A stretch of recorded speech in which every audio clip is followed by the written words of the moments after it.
So the Satan's choice firebombed 3 times. This, according to Scott Bernstein over at the Gangster Podcast.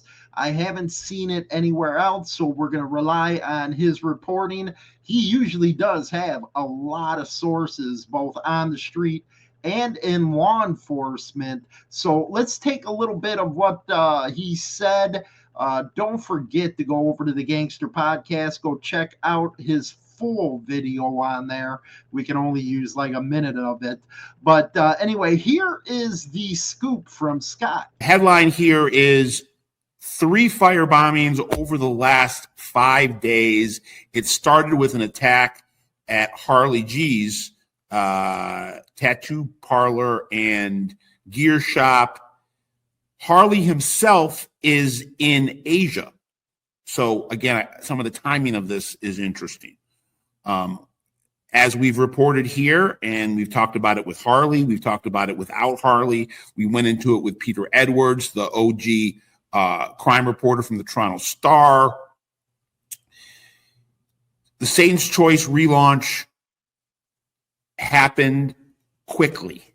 There was an announcement from Harley G in July on his social media, and then immediately he started to conduct patchovers.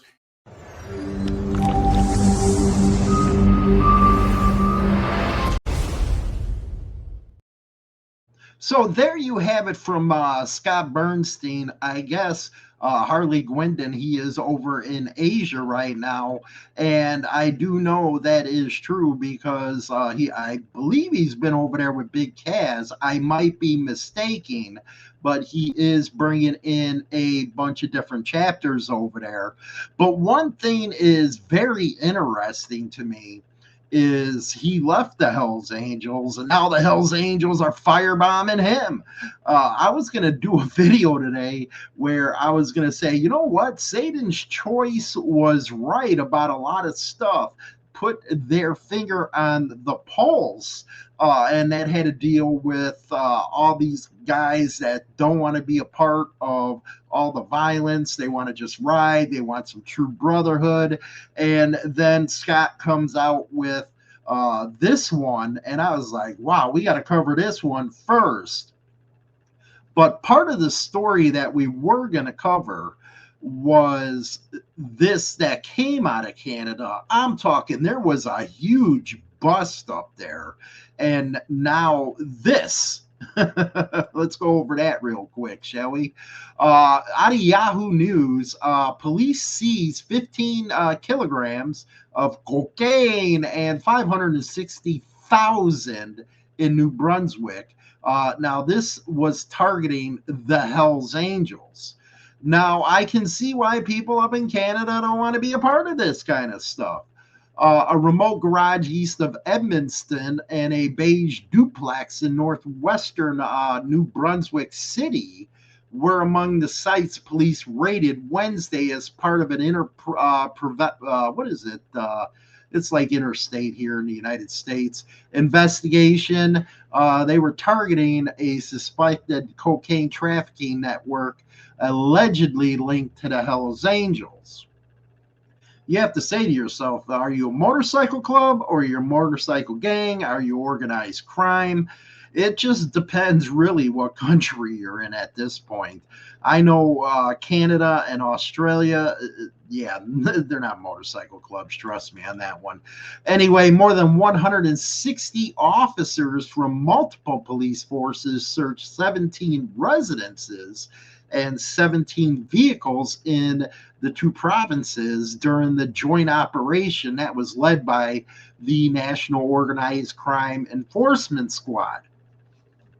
Is that the FBI to us? I don't know how it works up there, but this was in Quebec. There was an unnamed targeted organization active, and it was to benefit the Hells Angels in Quebec. Now, I guess this raid follows an operation that took place last week in New Brunswick. So the cops are really hitting them up there right now. And I guess this has been years in the planning. So I was going to use this story as a jump to saying, well, maybe Satan, regardless of the history of Harley Gwendon, let's push that out of here, with the cops, all that kind of stuff. Maybe he does have a good point. People are sick. They're tired of this kind of crap, and they don't want to be a part of that kind of stuff. So they are looking for organizations that can provide that to them.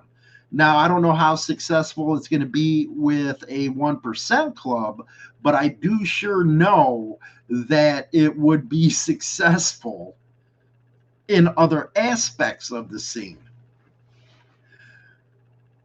Scott Bernstein, he went on and said he hopes that this won't turn into a full-blown war up there in Canada, which I can't see it being avoided up there because, well, one, Harley's an ex-Hells Angel, and he's pulling a lot of ex-members of the Hells Angels and probably current ones into his spear, if you know what I mean.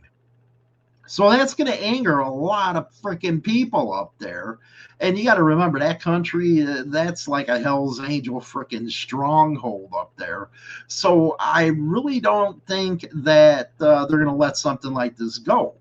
But what I do know is everybody who's covering this stuff needs to be professional. I know there was one guy that was a member of, I guess, the Red Devils. I don't know. But getting into that kind of drama and stuff is just going to cause all kinds of issues up in Canada. And I'm sure it's going to be coming to the United States because they're all over the United States from what I hear. It's a little different down here than up there. But anything could spark anything off with the internet. Nowadays, it's like, man, the internet's the real deal, I guess. We might as well all go into virtual reality and freaking, join a club on there. I don't know how it is, man. I'm just saying. But anyway, do I think this is going to escalate? If it's true, again, I've only heard it from Scott. I haven't seen nothing in the newspapers, anything like that. I'm not out here, and I do not go out and try to be the first here or first there to give you this kind of stuff. We want to make sure it is correct when you do get it. So this is coming from the Gangster Podcast. Again, go listen to his video. I'll put a link in the description box about this stuff. Let me know what you guys think, and I am going to do that video about how I think, I changed I guess I changed, man, with the way things are happening in modern times about people not wanting to be a part of this. So that'll be a next video that we cover. Anyway, don't forget to join the members only, man. Oh, you're going to love it, man. A bunch of stuff over there, rock on, baby. Uncensored interviews, raw MC stories. Join now to unlock the madness. Hey, this is Bobby, frontman of Insane Throttle. Crank the rock, stream us now.